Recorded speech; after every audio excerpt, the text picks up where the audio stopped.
So I don't know how you really want to start this thing off, but first and foremost, happy St. Patrick's Day. Thank you very much. Happy St. Patrick's Day to you too. Awesome. Well, thank you for inviting me here to be your first inaugural ever podcast host, I guess, because I like that. Yes, that would explain it really well. yeah, I was like, not really sure what this is because you're the host, but I'm interviewing the host. So people need to know about you Yes, they do. and why this podcast matters and what's going on with Silent Valor. Exactly. Okay, well, let's teach the people more about Steve Sirois and what we're doing here at Callsign. Sound Okay, good? that sounds great. All right, so I had the honor of meeting you a couple years ago now through a networking event here, and I learned about Callsign Brewing, and I heard your story, and yes, you did stand on the bar to tell it. But that was when I learned a little bit more about you and how Callsign got here, and so I want to take us back a little bit, and probably back further than you think. When you were young, Steve, what was it that something that young Steve thought they'd be doing in the future? What did you see yourself doing as a young Steve? You know, the young Steve always knew that I was going to be in the Air Force. Okay. And we're talking, a couple hundred years ago. And, since I was a kid, I always wanted to be in the Air Force. And so I joined back in 1990. Okay. I was 17 years old. I turned 18 in basic training. But I'm right where I wanted to be. And I started flying as an enlisted aircrew member in 93 as a gunner on the AC-130 gunship, Hurlburt Field, Florida. And my flying career started then. And since then, I've gone to flying with the Air National Guard with rescue helicopters, the HH-60 Pavehawk. I was a boom operator on the KC-135 out of McConnell Air Force Base with the reserves. And then I finished my career on the C-130 up in St. Joe, Missouri Air National Guard, as a C-130 flight engineer. So lots and lots of experience. Yes. So it's kind of unusual when a young person says, this is what I want to do, and then they go do it. Sometimes life really gets in the way and throws you some curveballs and either prevents you from getting where you thought you were going to go, but you knew, you did it, and I think that is just kind of a testament to the type of person that you are to start with. Absolutely. There were a lot of bumps in the road, not going to lie. It was not easy. Yeah. But you can't tell me no. And I did what I felt like I needed to do, and here we are today. Yeah. After a great 30 years of flying and about 4,500 flying hours, Wow. probably over 200 combat missions over Bosnia, Kosovo, Afghanistan, and Iraq. And what would you say, what did that experience do for you? How did it change you? Well, when I first started flying on gunships, that was my coming to age era. I was 21 years old when I got there, and honestly, I was probably too mature to even be doing what I was doing then. I was flying with guys that flew in Vietnam, and of course, I was a little mouthy guy back then. What? I don't know that I could have seen that. So, just wanted to be part of it, part of them, and I was humbled very, very quickly. And the 8 years that I spent, or the 7 years that I spent flying with gunships, they humbled me. They kept me. They had to pat me down a couple times, but that's okay. Along the way, I'm not going to say I made enemies, but made a handful of people pretty frustrated. But that's just part of growing up. Yeah. And nowadays, I kind of reflect back at those years, and I wouldn't change those years now. I'm kind of embarrassed by them sometimes, if you think We about all it. did silly things when we were young and dumb and growing up, right? Exactly. So that's just how I became here and who I am today is because of the kicking myself in the ass kind of demeanor. But Right. got out of the active duty after the war in Kosovo and went to go fly as a flight engineer on rescue helicopters for the New York Air National Guard. I bet that was pretty fulfilling. It was. I'm sure it had its moments, right? But It did, but it was one of those things you just proud to be a part of it, and flying on helicopters is just different than fixed wing. oh yeah, I'm sure. So every one of my flying jobs were gratifying, but they were different, and they're different in different ways. Like, hey, Steve, what did you love flying on the most? Well, sometimes it's gunships, sometimes it's just a slick C-130, sometimes it was a tanker, sometimes it was the H-60. It all depends, because they all have their coolness about them. Tankers, you flew all around the world. You did everything. You went everywhere. You were air refueling other airplanes at 22,000 feet. That's pretty incredible to think about. It is. Yeah, that's pretty just incredible. the whole process of it. It's you got to see it. Then you're thinking about what's the sportiest flying you've ever done. Well, on H-60s, you're sitting there flying at 100 feet, 150 miles an hour, going to do a rescue.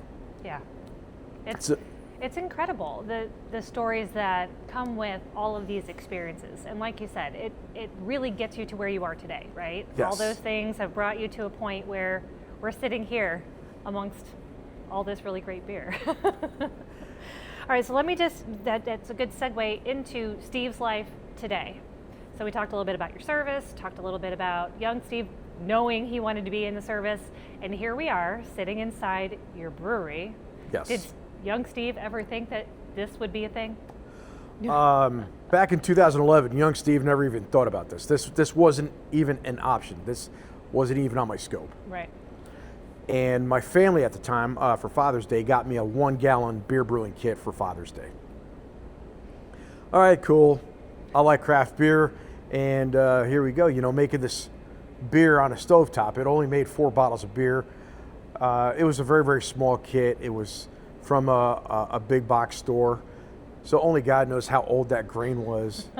Probably stale as heck, but It didn't matter, right? It didn't matter. I still did it, and the beer came out like crap. Not gonna lie, but I was intrigued. And with that being said, I picked up some books. I learned how to brew beer with some friends. Got some friends with some experience at the time, and they showed me some of the ropes. Then from there, I got a very, very basic 5-gallon beer brewing kit. Made better beer. Read more, learned more, made better beer. So it was it progressed as time went on. Mm-hmm. And then the equipment got bigger.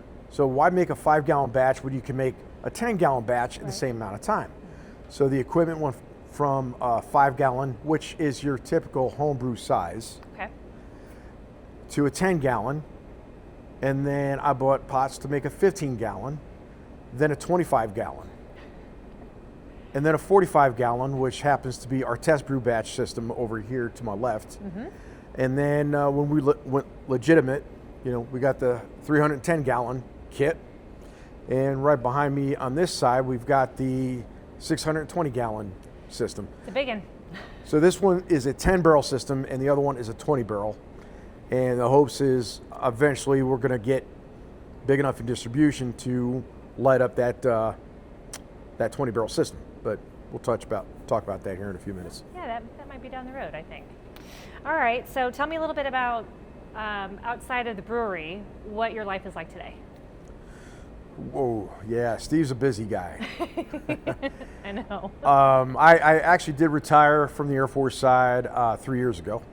Yeah, heart murmur kind of grounded me, and Air Force said you can't fly anymore. So since I had 33 years in, I figured it was time to hang it up. Probably okay. I did my fair share. Yeah. And I think my body's just like, yeah, you stay home more. But you have good reasons to stay home right now, right? Yes, I do. Yeah. So, recently got married 2 years ago. Yeah. And the brewery is going to be hitting its 8th year. Gosh, time flies. Now, we're open half that time at our first location on Gentry. Little 3,000 square foot building, and now we're 23,000 square feet on this location. And it's a great spot. Yes, it is.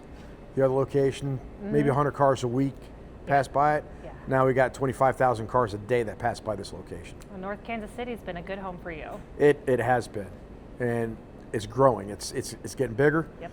and there's just a lot of people here. It's the place to be.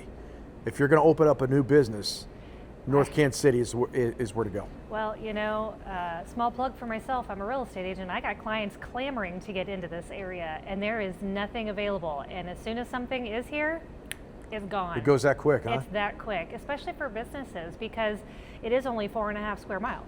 So, like the North Kansas City proper. So when you've got somebody looking to bring a business into North Kansas City because they know how great it is here, you got to move fast, and you're probably going to pay primo dollars. But it's well worth it, because you have great frontage, you have a great neighborhood, everybody here is so supportive. And I think you've seen that with the community locally has really stepped up and come. Absolutely. And this is a good tight-knit community here as well. It is. So let's talk a little bit more about Callsign. So first of all, obviously we know it's a brewery, but you did just make one big addition to it, didn't you? Well, the big addition, in order to survive in any type of service industry, you've got to have a restaurant. And we had in mind to have a restaurant here at this location, but not run it ourselves. That was a good concept, good on paper, utterly miserable in reality though. When you have somebody else doing your kitchen, when you're contracting that out, their heart's not in it like yours is as the business owner. The kitchen was a concept that we had to have, but we figured it would have been good enough if we just leased that out to somebody. And we've had multiple folks through here, and the last two were not nearly as helpful as what we were expecting. So we decided to take it over. It's like, well, we need to just do this. We need to have control over it, so that way it's open when we say it's open. We control what we make and what people want. And that way, it's just one big cohesive family. Yeah. So probably about a month ago is when we had the soft opening. We hired a chef. She's a Navy veteran. She served on the USS Nimitz for 11 or 12 years. And then she got out of the Navy and went to culinary school. And she's got her own recipes. So we decided to stick with just pub food. But it's not just pub food. It's not your run-of-the-mill frozen food, throw the patty in the fryer. It's handcrafted. So she's doing a great job with making sure that the onion rings are fresh, and those are made daily. It's a lot of work. It is a lot of work, but she's dedicated. She's phenomenal. The burgers, they're not just frozen patties. She gets ground beef and she mixes all the seasonings. She makes the patties. All of her food is that way, and why is that important? Because it's not just basic pub food. This is handcrafted pub food, which is, I feel like, really important. And for you to stand out as a brewery, you need to have that option where the food is good, and it has to be good. Well, and it's for me, when I go out and I'm enjoying a beverage, I usually want to have a snack at least, if I'm not having dinner too. And being able to have that here at such a level means that I can come here and spend a little bit more time, probably a little bit more money, because Exactly. we're having a good time. And it's not just the food and just the beer, it's the entertainment and the activities and the community and the bands and the things that you do here that really take your space just from being a brewery to a community staple. Exactly. Just the difference it made so far since we've been open. Our beer sales have increased. I mean, they've almost doubled. And the hope is, because it's still new, so the news ain't out yet. But once it starts getting out there, we're going to tend to get busier and busier and busier. And therefore, people are going to come in, eat more food, drink more beer. Why is that important, though? Well, when you don't have your own kitchen, people stick around maybe for a beer, maybe two. Right. And then that's it. That the families get hungry, then they go off to some other location, and then they go eat. So we have it all here: handcrafted food and craft beer. Yeah. So it's all under one roof now. So speaking of beer, what are you drinking? Is So that this your favorite? This is my favorite. This is my go-to. Okay. This is the Freedom American Lager. To be honest, I am so IPA'd out.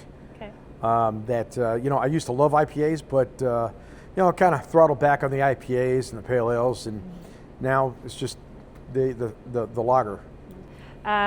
So talking more about your beer line, obviously you've got some small batch craft items here. Correct. And you've got your Freedom Lager. What are some of your other beers that folks might enjoy here? So we got a lot of year-round beers, and the lager is one of them. It's actually probably one of our best-selling beers. We're beer enthusiasts, not beer snobs, and you have to cater to what your customers want. Yeah.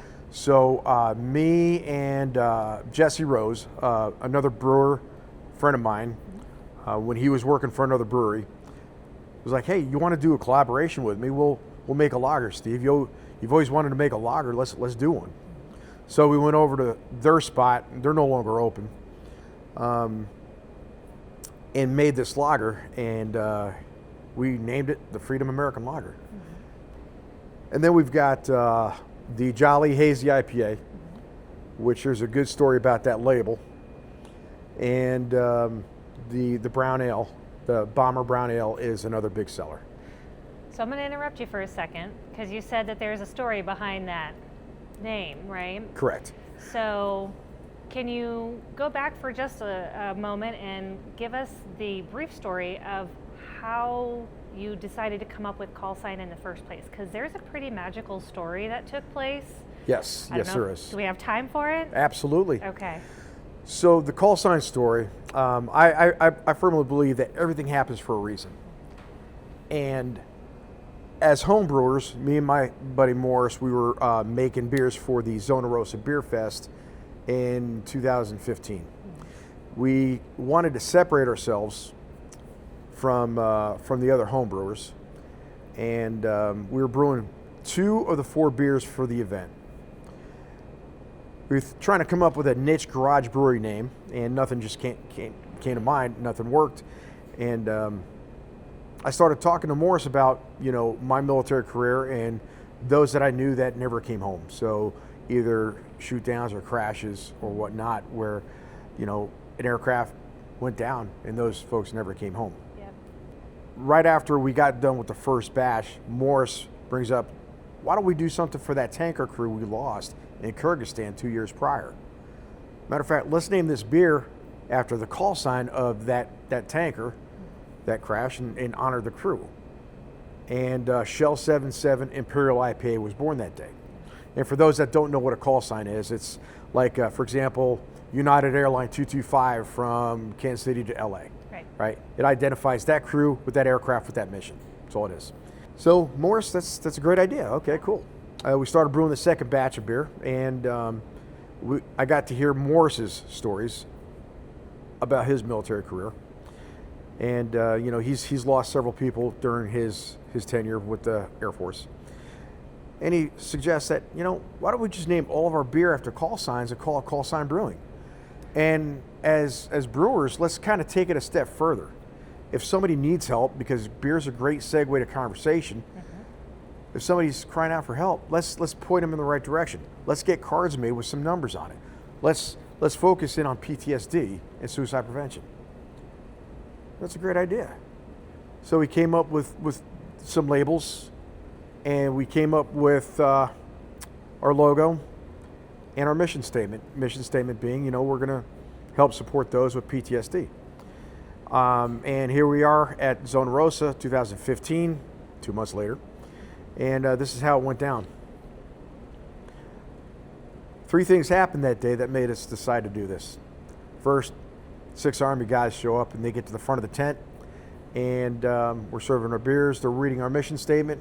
They like the fact that they're looking at these labels, and the labels had stencils of aircraft that were fallen, the name of that aircraft that we were representing, and the tail number and everybody that was killed in that crash or that shoot down. So they get their 4-ounce sample. They go back to the back of the line, work their way to the front, get the sample, back of the line, front back. They do this for about a half hour. So the older gentleman came around the table where I was pouring the beers at, and he's looking at me right in the eye, and he says, I appreciate what you're doing. Thank you very much. This means a lot to me. You remember their names. You're keeping them alive. Thank you. He reaches in for a hug, and then he backs off, and he renders a slow salute, like if you're at a military funeral. Right. And then he actually sheds a tear, and it's like, wow, man. Okay, this affected him. Yeah. He turns around, walks away, and Morris like, that got him. That we did something. We don't know what his story is, but we're sure he's got a story. Touched it. Yeah.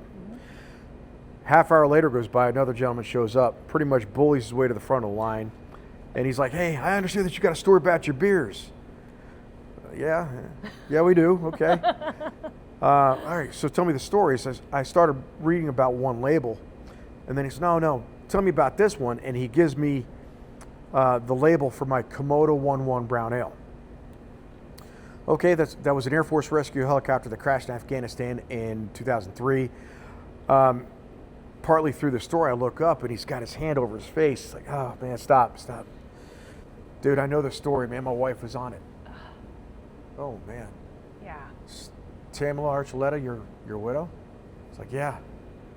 And then we got to talking about the whole knock on the door and what they experienced and what they did and how all that went down. And his son, their son, which was 15 at the time, he's like, thanks. Nobody's done anything for my mom since she died. Thank you. This means a lot. Yeah. Hey, kid, yeah, you're welcome. Yeah. Didn't even know you did it. Yeah. Exactly. Then they went about their own way, and like literally about a half hour after that, this Air Force fighter pilot shows up.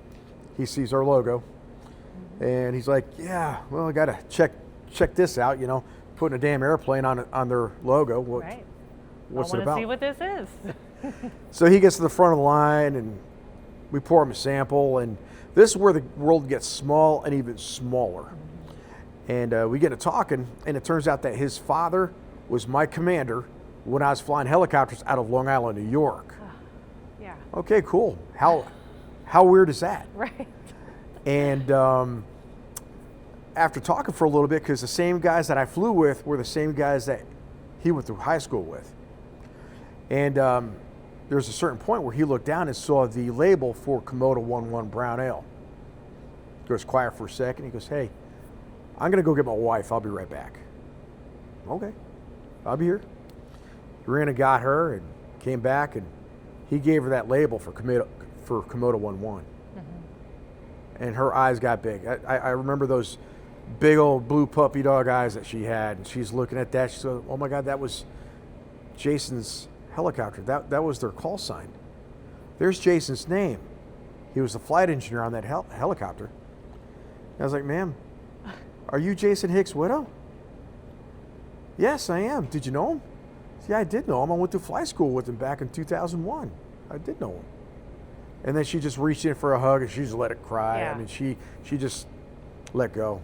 Yeah. And then once again, we heard the whole knock on the door story and what they went through, and it was surreal. Yeah, I bet. To have two people from the same crash in Kansas City at the same time. Yeah, the one thing about Kansas City is that it's got big town amenities, but still a small town feel, and a lot of people know everybody. Yes. And so, but I can't imagine what it must have felt like in that moment to have three separate people come up and witness what you're doing and be affected by it.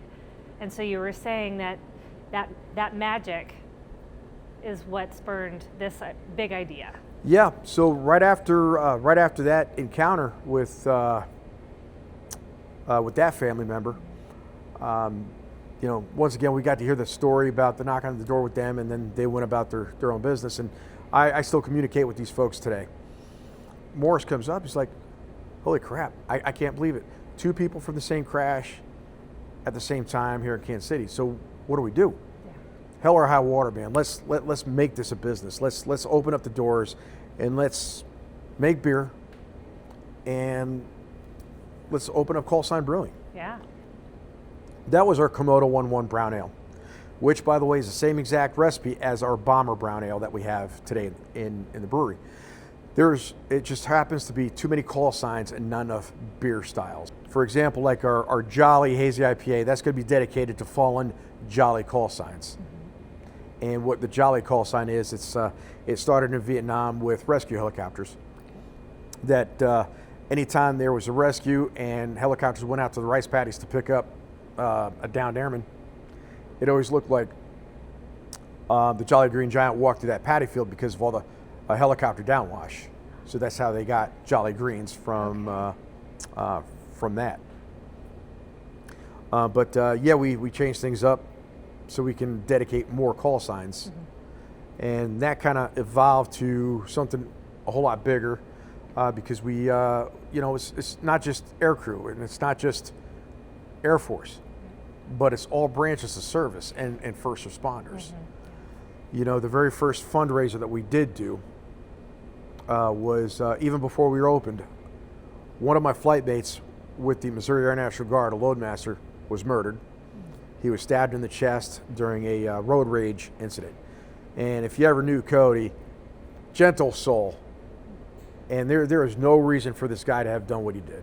And he stabbed Cody in the chest. So that was our first fundraiser that we did. Through this evolution of opening the brewery, we had our first annual service dog fundraiser. Yes. And this is where I love talking about this one because of the impact that we have on somebody's life. And talking to the gentleman that we were sponsoring and his dog, I wasn't talking to his dog, I was talking to him. Oh, I don't know. Dogs are fun to talk to. They always listen so attentively. They do.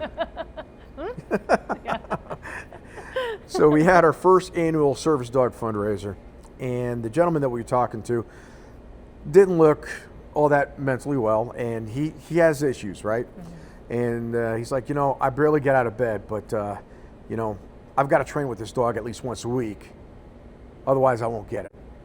But there's also the funding, so hopefully the funding comes through, and it's $2,500 for one dog at the time.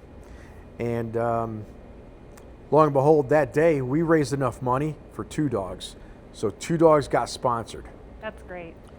And that gentleman was able to receive that dog, finish his training, and start to get better. This was a PTSD or an emotional support dog. Mm-hmm. 6 months after this, I'm at Walmart exchanging some items, and a guy shows up behind me with a service dog. Oh, cool. Sir, you mind me asking, your service dog, was it provided by, so I start rattling off some names of some organizations that we supported at that time. And then he takes his hat off, looks at me, smiles, and goes, "Hey, Steve, it's me, William."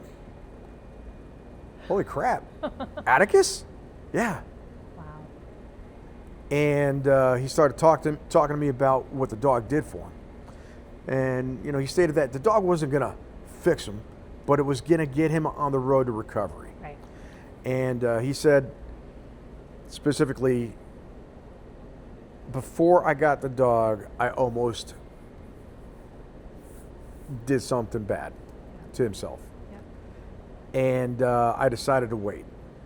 I was going to wait to see what the dog did for me. And now that I got the dog, I'm okay now. That dog helped me heal. I know it wasn't going to fix me, but it helped me heal. And thank you for saving my life, Steve, because that's exactly what the dog did. It's just an incredible story and the impact that you can make. I come from a military family as well. We were fortunate enough that everybody came out basically unscathed, but not a lot of people do. And being able to position yourself in such a way that you can make a difference in the lives of people who have given so much and are really struggling is just a powerful thing to be able to give back to the community. Yep. So that leads me to Silent Valor. Here we are. Silent Valor. Here we are. So what is it? What is your mission with it? Tell us more. So I've always wanted to do a podcast, and I've got a podcast room set up, and I've ran a lot of content, but I never released anything. It just, something didn't feel right. Maybe it didn't look right, but we put a lot of effort, put a lot of money into it, and kind of put that on the shelf a little bit anyways, because I had other things going on. My mom passed away back a year ago. we're trying to get the kitchen up and going. So for me, it really wasn't time yet. And I just had that feeling it wasn't time. And now that, the dust has settled quite a bit and I've got this equipment, I've got this concept, my biggest thing is helping people. And it's like, we've got to finally do this. And ironically enough, we just got a new marketing guy. And about a month ago, he's like, so tell me about this podcast thing. So, we talked about it for a little bit. And he's like, okay, so where is it? Where are you at with it? Well, nothing's been launched, nothing's been released. Well, why not? Okay, because I didn't think it was ready. And okay, don't be scared.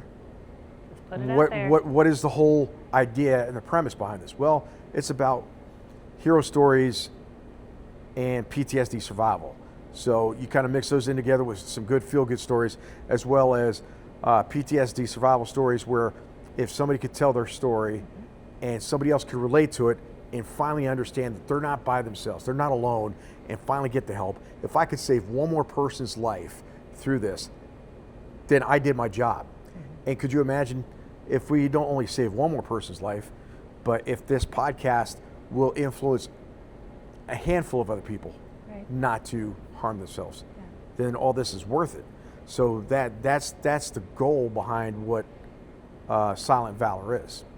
Well, I think it's really, it's a great connection tool. A lot of people, when they're going through whatever caused their PTSD, and then they are reliving that in their PTSD, it is very isolating, and you don't know where to go. And a lot of the times, the resources just aren't available. No, they're not, and they're getting more and more available. Yeah. But the other thing is awareness, having a conversation about it. A lot of times, somebody that's really suffering from PTSD, they don't know how to express themselves, and sometimes when they talk, that may just be enough for them to want to talk about it more and then seek a little bit of help. Right. Not So, feeling alone. yeah, you're not alone. Most of these folks, all they need is for somebody to listen to them. Yeah. Maybe that's all they need. And then they could go on with life and be happy and continue to be a productive member of society. Sometimes it's a little bit deeper than that. Sometimes it's counseling. Sometimes it's, meeting with a bunch of other folks with PTSD and sharing the stories. Yep. There's a lot of organizations that we support. The Battle Within is one of them. And then there's the Veterans Community Project where, they house temporarily. VCP. Yep. We like to volunteer at VCP. Yep. VCP is a great organization. We support them quite a bit as well. And I love what they do. They will let you live there temporarily and get yourself rehabilitated. I've toured those homes. Yeah. We go as a real estate team, and we go and we pack boxes for food to go into the homes so that when families come in, they will have that available to them, and they don't have to worry about food, because that is another issue, right? When you're struggling with whatever you're dealing with, sometimes just making yourself something easy to eat is hard. Yeah. And having something like this to listen to bond with, to hear other people's stories, that gives them hope.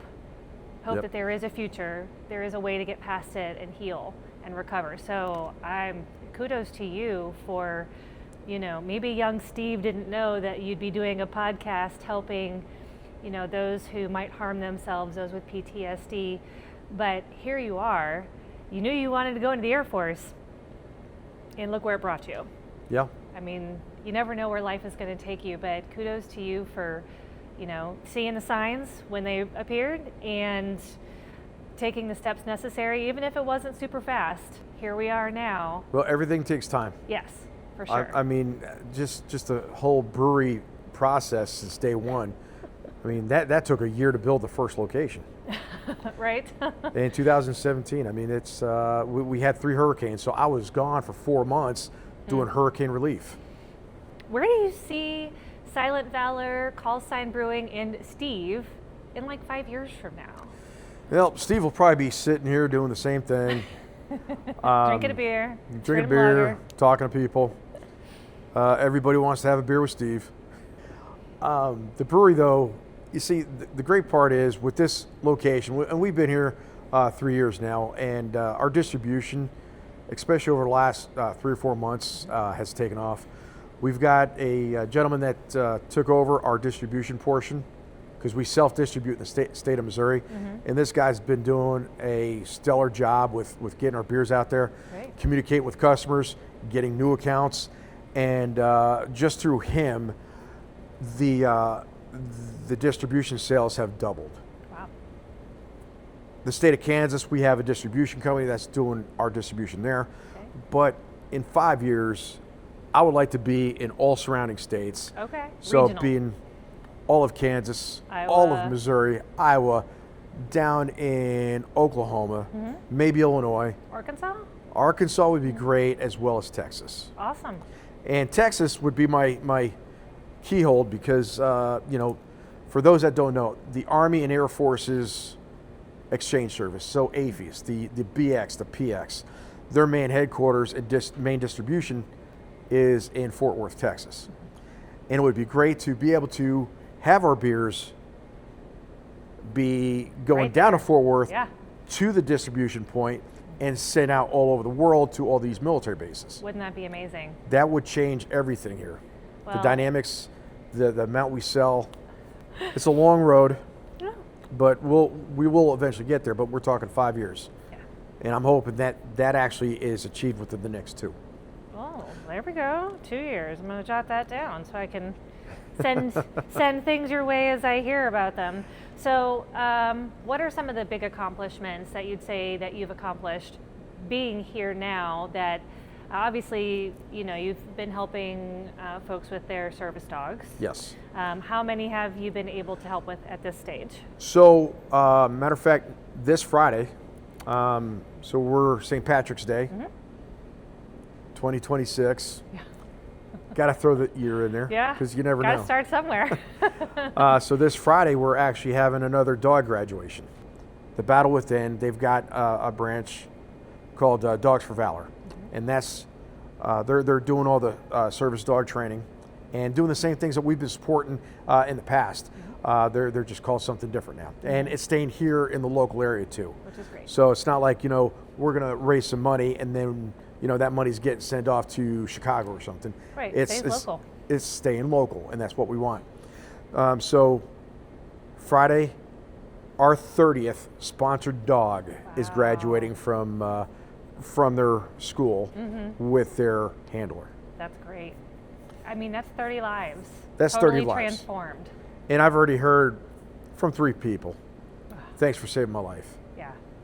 There's a lot of blood, sweat, and tears that goes into this brewery, keeping it open, making new stuff, just the maintenance alone here. And then some days there's no wind left in your sails. And then you hear somebody thanking you for what you did, and that just makes Yeah. it all better. Yeah. Well, I mean, nothing that was amazing was ever done easily, right? No. Nothing that makes change is never just a snap of fingers. No, It's change is a long hard work. process. Yeah, It's hard progress. work. But I think what you're doing here really says, again, a lot about who you are and who you're trying to support in this local community and eventually abroad. Are there any other highlights, things that you're just really excited to share about that Callsign is doing these days? We continue to still help support these veteran communities. It's not just for veterans either. Once again, it's first responders as well. And heck, to be honest with you, if it was just anybody that just needed help, you know what? Come on in. What's wrong? What number do you need? Yeah. Where could I point you to? But the podcast, Silent Valor, I'm wanting that to go a little bit further with the whole PTSD and TBI thing. Once again, if we can get that message out and somebody gets help because of it, then we're doing our job. And where I hope to see this in 5 years, I'm hoping in 1 year I have at least 5,000 followers. Okay, I'm going to write that down Yeah. too, because I got to spread the word. I like to support local.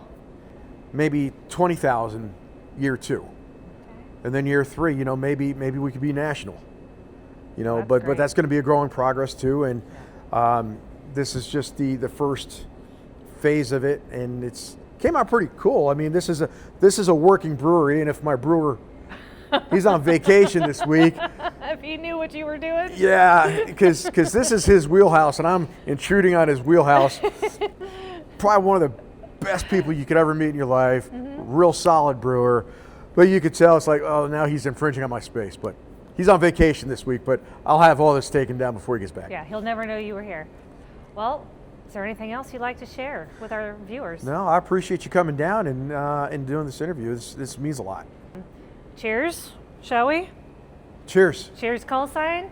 Thank you very much. No problem.